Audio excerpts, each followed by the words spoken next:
એક માણસનું મૃત્યુ થયું અને તેણે પાપ અને પુણ્ય સરખા કર્યા હતા. એટલે યમરાજે તેને કહ્યું કે બોલ, તારે સ્વર્ગમાં જવું છે કે નર્કમાં? એટલે તે માણસે કહ્યું કે મારે સ્વર્ગ અને નર્ક વચ્ચેનો પહેલા તફાવત જોવો છે, પછી હું નક્કી કરીશ કે મારે ક્યાં જવું છે. એટલે યમરાજ તે માણસને પહેલા નર્કમાં લઈ જાય છે. ત્યાં જાય છે તો એકદમ સરસ મજાનું વાતાવરણ અને બધા લોકોની સામે 56 પ્રકારના ભોજનના ભોગ પડ્યા હતા.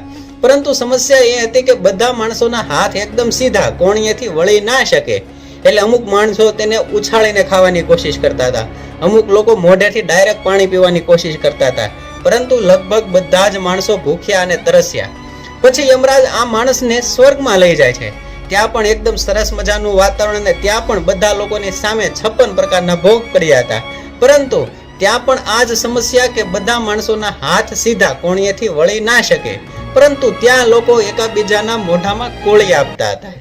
કોળીઓ થાળીમાંથી લઈને એકાબીજાના મોઢામાં આપે ને બધા જ શાંતિથી અને પ્રેમથી જમતા હતા અને બધા જ એકાબીજાને પ્રેમથી પાણી પીવડાવતા હતા.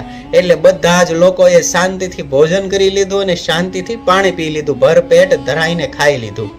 એટલે યમરાજે આ માણસને કહ્યું કે સ્વર્ગ અને નર્ક કોઈ જગ્યામાં નથી, સ્વર્ગ અને નર્ક માત્ર વિચારથી છે.